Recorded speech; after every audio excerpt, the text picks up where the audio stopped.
माशाअल्लाह ये थे हमारे जामा मस्जिद साबवानी के नाइब खतीब व इमाम कारी मोहम्मद फखरुद्दीन, जो आपके सामने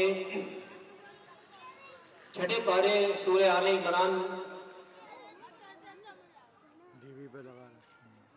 जो सूरह अल्हम्दुलिल्लाह कुरान पाक की तिलावत फरमा रहे थे। और अल्हम्दुलिल्लाह इस तिलावत कुरान मजीद फुरकान हमीद के साथ ही हमारी इस बाकायदा महफिल का आगाज हो चुका।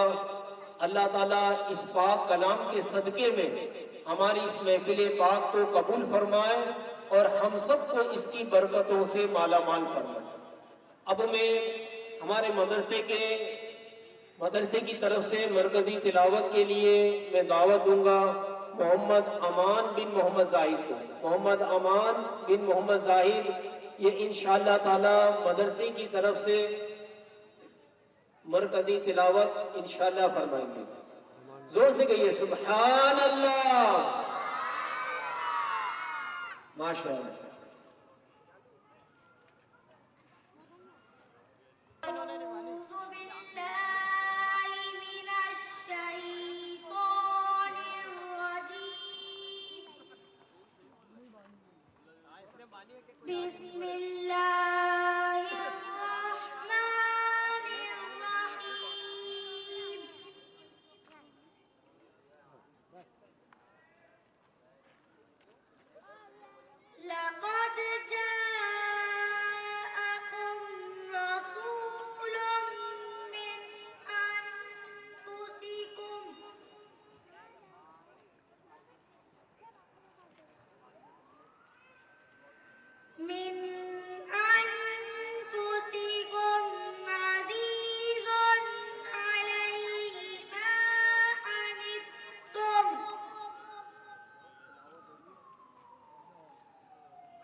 सुभान अल्लाह।